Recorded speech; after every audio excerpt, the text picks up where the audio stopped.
Dalam artian kalau di FYP kita tahu itu negatif, kita skip gitu. Kita langsung not interest. Dalam artian kita nggak pakai jalan itu lagi. Kita langsung loncat, oke, selanjutnya ada apa? Jadi kayaknya saya mesti banyak not interest karena FYP masih ada di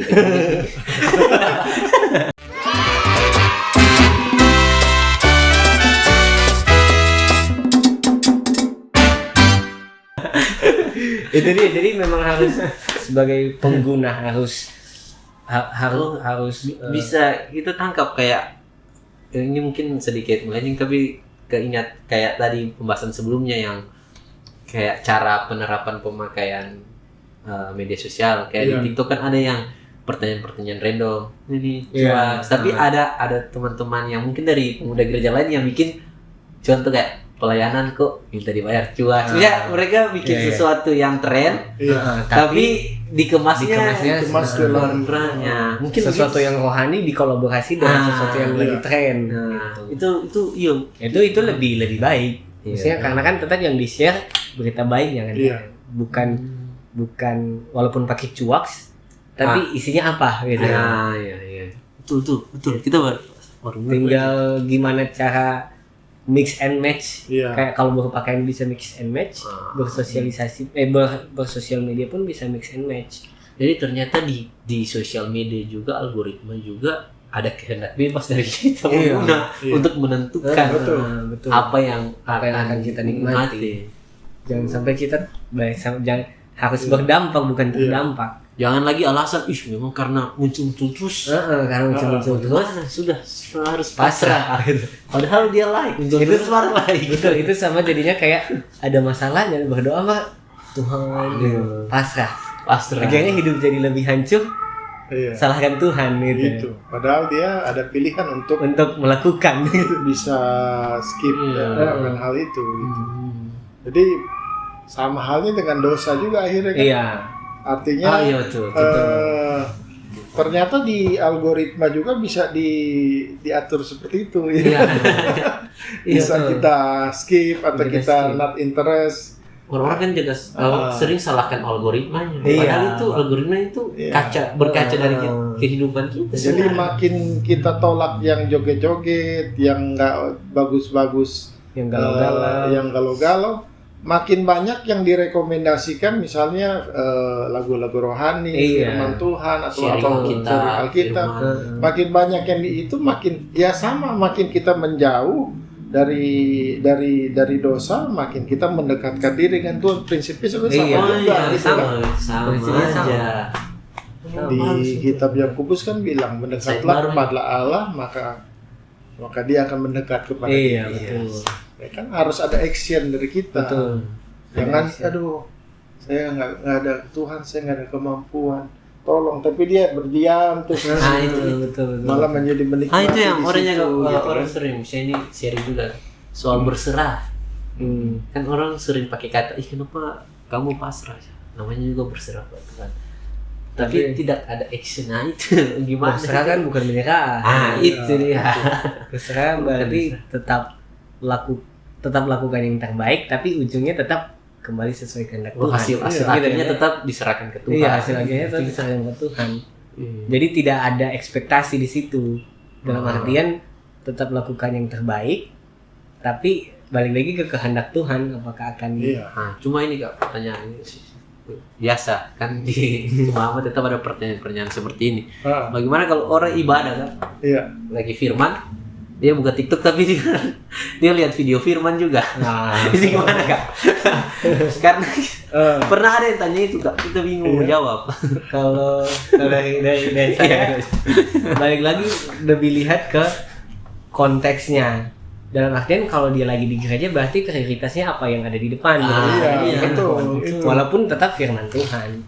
Tapi kan prioritasnya ada di depan mimbar. Tuhan lagi dengar, Tuhan sedang berbicara lewat hambanya yang ada di firman. Itu yang dipercayakan, bukan yang di FYP yang dipercayakan. Cuma kebanyakan orang-orang juga udah sering gitu, maksudnya kasih alasan dengan alasan lain. Sama-sama firman. Tapi kan konteksnya beda. Kita tidak lagi kalau maksudnya mungkin Kak Olan bisa koreksi. Kalau masalah masuk ke gereja, berarti kan kita sedang menyerahkan diri untuk menerima. Iya. Untuk menerima semua. Iya, Betul. Jadi jangan pakai kehendak sendiri untuk Iya. ada buka TikTok kok, buka firman juga. Iya. Karena kan istilahnya kita ke gereja berserah menerima apapun yang akan Tuhan sampaikan. Cuma apakah pengaruh TikTok ini yang dimana kan kayak video yang ditawarkan kan cepat, 1 menit itu pesannya sudah sampai. Sedangkan firman kalau di ibadah kan kadang sampai 1 jam, setengah jam. Jadi orang-orang sudah terbiasa untuk sesuatu yang instan. Iya. Tuh, Iya, jadi kayak aduh terlalu lama. Mereka punya pemikiran ada TikTok. firman yang 1 menit itu 1 sudah menit dapat. jelaskan soal tentang Musa atau apa. Tapi kalau di gereja harus itu Berarti- bagaimana maksudnya supaya kesadaran itu mereka bisa mengetahui bahwa dua-dua baik adanya, bukan pilih satu. Iya. Ya, dia belum mengerti aja esensi ibadah sebenarnya. Iya. Iya, dia pikir sama kayak nonton konser ataupun sama dengan nonton bioskop. Kalau dia nggak suka sama filmnya, ya udah saya cari film lain aja di Review. sini. Atau Saya udah bayar di sini, daripada nunggu keluar ya udah nikmati aja bangkunya atau gimana gitu kan. ada juga kan yang malas kayak nonton film yang kayak Marvel gitu 2 jam daripada susah atau apa, mereka langsung cari reviewnya yang cuma review film 1 menit. Kebanyakan di TikTok juga banyak gitu yang ayat atau film atau apa yang dimana sudah di trim begitu. Tapi mungkin jadinya itu kan balik lagi ke mungkin jadi apa ya? Jadi balik lagi ke pepatah, sesuatu yang instan pasti akan instan juga hilang kan. Tantangan baru juga. Ding, mungkin kalau misalnya kita tidak terbiasa sabar menikmati firman 1 jam dan cuma pengennya instan, menurut saya itu otomatis akan hilang dengan instan juga. Iya. Semua yang Datang dengan cepat dapat instan pasti akan. tapi kalau diberi pengertian selama 1 jam pasti akan nancep gitu kan. Cuma kan pengaruh dari TikTok itu yang membiasakan orang untuk mendapatkan informasi lebih cepat. Iya. Apakah itu juga bisa jadi tantangan buat pembawa firman untuk mengemas firmannya tidak selalu monoton atau lebih ekspresif atau lebih banyak, lebih kreatif lah. kreatif. Mungkin itu tantangan juga ya, atau bagaimana? Bisa juga. Supaya orang tidak cepat bosan karena mau tidak mau jemaat akan terbiasa dengan kehidupan instan zaman sekarang. Tapi memang perlu disadari bahwa ini kan firman yang disampaikan itu kan tidak lepas daripada karakteristik daripada si pengkhotbahnya juga gitu kan. Tapi sebagai pendengar kita jangan melihat memang sih kita tidak bisa pungkiri pasti ada semacam like or dislike, saya lebih suka prefer ini personalnya either than yang ini atau gimana, tetap ada. Tetapi kalau kita sebagai kembali kepada kedewasaan rohani yang sudah kita bilang, ya kalau misalnya anak-anak masih remaja ya seperti itu bukan fine, artinya perlu dibina lah. Betul. Perlu diarahkan gitu kan. Nah kemudian kita harus mengerti bahwa ya betul yang Oi bilang tadi, memang firman 1 menit itu sangat membantu dalam misalnya di kantor atau kita lagi nunggu apa begitu kan, mengisi waktu. Tetapi jangan gantikan kualitas ibadah raya hari Minggu yang memang ada satu paket, kita ada praise and worship, kemudian ada doa, habis gitu dengar firman. Kalau hari Minggu pertama ada perjamuan, kemudian kita anggap ternyata lebih simpel yang ini gitu. Nah, pola-pola begitu akhirnya nanti jadi ngapain ke gereja kalau begini? Di TikTok aja bisa gitu kan. Jadi harus dihindari yang begitu. Makanya usahakan kalau di gereja kalau tidak penting-penting amat kita mengangkat ataupun membuka telepon selain melihat ayat Alkitab atau mencatat sesuatu, ya rema dari apanya nggak usah terlalu banyak ini gitu. Kalau yang TikTok di gereja buka TikTok firman itu masih dalam tanda kutip mending bagus. Ada yang sebentar firman ini saya lihat, saya waktu dari belakang malah dia mukanya dia lagi firman selfie. Mbak story Kak ya. Nah itu gimana itu lagi firman lagi worship dia story. Happy Sunday. Kan terkesan positif tapi halnya lebih baik kayak bilang kalau sudah meluangkan waktu atau memilih datang ke gereja memberi diri itu lepaskan lagi saja. Betul. Mungkin lebih baik kalau mau foto ya oke lah, tapi untuk posting untuk pasti kalau mau posting atau mau story walaupun bukan posting story paling ada pikir caption atau pikir apa kan sementara ibadah. Iya betul. Cuma lebih bahaya lagi Kak, bukan firman terus lihat firman tapi cerita ngobrol. Itu dibahas khusus tuh pola attitude jemaat yang menerima firman itu. Boleh bikin parodinya itu. Cuma tetap memang dia punya yang dari ini saya tangkap bahwa memang pengaruh teknologi tetap ada. Tapi dari diri sendiri yang memilih untuk mau ambil sisi mana. Kayak tadi Kak Olan bilang mau ambil sisi mana. Cuma mungkin yang kayak Kak bilang kayak beda kalau ibadah di gereja itu karena beda dengan yang firman ini karena kan ibadah juga kan kayak kita juga kan komunalnya. Kayak berkumpul bukan cuma sendiri kayak bukan masalah dengan firman apa tapi persekutuannya kan fellowship itu yang dicari. Bagaimana dia dapat fellowship, dia nonton dia dia lihat firman lain tapi sementara firman itu. Nah cuma dengan perkembangan teknologi itu membuat orang jadi individual gitu, jadi semua jadi sendiri, apa-apa sendiri dan melupakan di gereja itu kayak kita ini bersekutu gitu. Iya, itu memang salah satu yang harus jadi tantangan kita di akhir zaman ini memang individualistik karena orang sudah asik dengan dunianya sendiri ketika pegang gadget gitu kan. Bahkan dalam satu persekutuan juga yang ada dalam satu ruangan bisa aja juga orang ada di dunia-dunia yang lain masing-masing begitu lah. Jadi bahkan keluarga pun kan ada ilustrasinya duduk satu meja tapi pegang HP masing-masing. Nah itu memang menjadi tantangan yang harus artinya meskipun handphone ataupun dunia digital ini sangat mempermudah kita dan sangat-sangat juga boleh dikatakan tadi sudah menjadi kebutuhan primer, tapi persekutuan dan juga fellowship kebersamaan secara physically begini jangan ditinggalkan gitu. Kalau perlu berusaha ketika kita dalam satu interaksi ada orang ngomong, ada orang bicara, jangan kita buka-buka HP cuma iya. Saya pernah waktu itu ada orang bule bicara ada orang bule dia kan lagi ngobrol sama saya, habis gitu ada telepon masuk, dia malah bilang begini, minta maaf ya, saya boleh angkat telepon sebentar, dia bilang gitu. Habis gitu sudah pas lagi ini dia sudah, Anda lebih penting dari saya matikan saja ini, dia bilang gitu.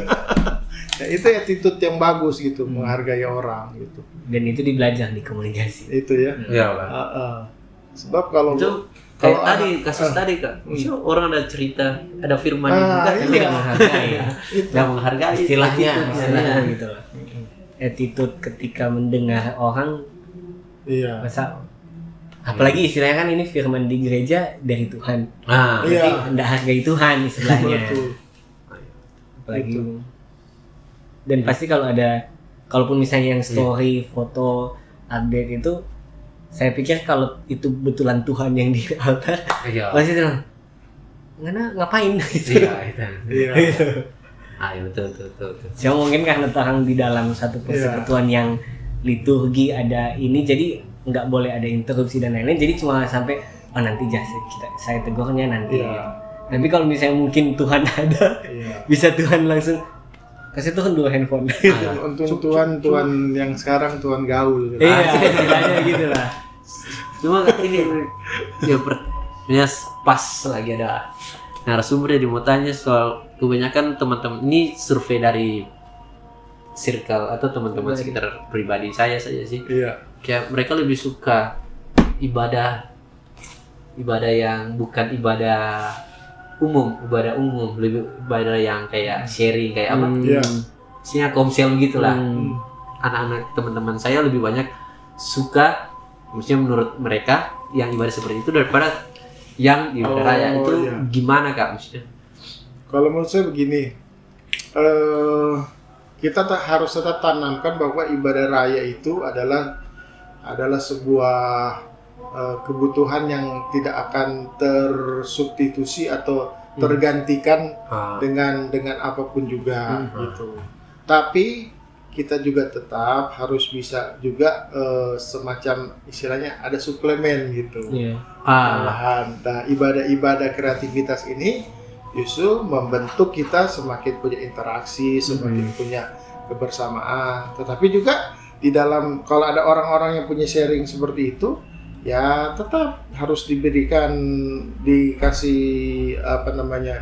diingatkan, nggak boleh, tetap mesti kita ibadah raya bersama. Karena di situ syukur-syukur kalau keluarganya bisa lengkap semua, itu kan satu ungkapan syukur kita bisa datang bersama keluarga gitu kan.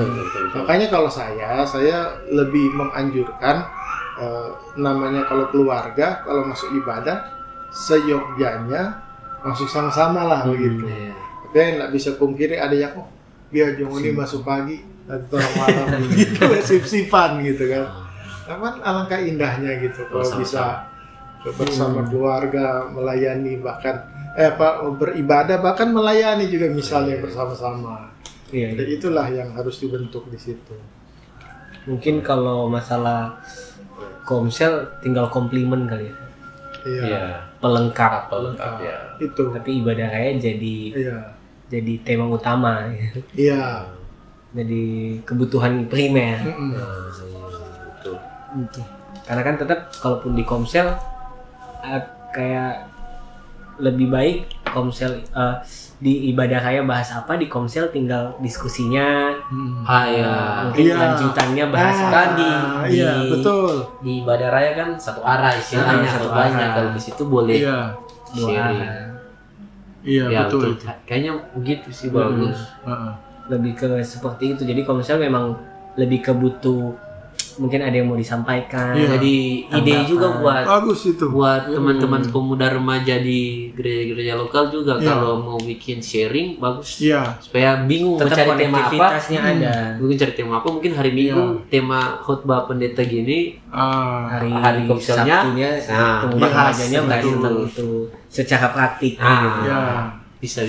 Jadi ide juga buat teman-teman. Karena kan tetap kalau dari ibadah raya tetap tidak bisa pakai sistem dua arah. Tapi itu satu arah. Betul. Dan mungkin kalau dari sisi jemaat jangan langsung judge masa pendeta itu bilang ini. Tapi dalam artian simpen dulu baru mungkin sharingnya ketika ada forum khusus gitu. Di komsel, ibadah rayon gitu. Nanti begitu sudah dapat ide. Ide betul. Karena selama ini kalau mau kalau ini dari pribadi saya sih bingung pikir tema itu membahas apa. Tapi kalau ini kan lebih enak, sudah ada tema nanti kan hari Minggu nanti dibahas di Juri. Jadi doktrin gereja itu satu semua gitu. Nggak ada yang miring kiri miring kanan.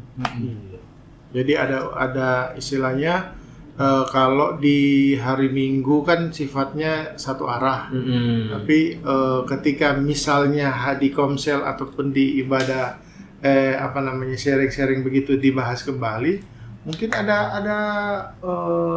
jemaat atau kaum muda yang mau tanya bagian-bagian yang kurang mengerti atau bagaimana bisa dijelaskan lagi. Seperti itu. Mantap. Tapi waktu sudah terlalu asik. Mau ibadah ini. Mungkin closing statement aja, mungkin terakhir ada pesan buat teman-teman Kak, atau dari Oi dulu buat yang Bagaimana penggunaan ini era digital ini, sosmed kayak atau apa? Kalau dari saya memang sebagai manusia era modern, kita tidak akan pernah terlepas dari namanya teknologi atau digitalisasi dan apapun itu. Tapi kita punya peran penting untuk menentukan apa yang harus kita nikmati, apa yang harus kita tonton. Kayak jangan sampai kita tersandung, tapi kita harus berdampak bukan terdampak. Iya, kalau dari saya kontrol itu ya ada di kita, ya. Jadi mari manfaatkan, saya pakai istilah button, ya, tombolnya itu, yang kontrol itu.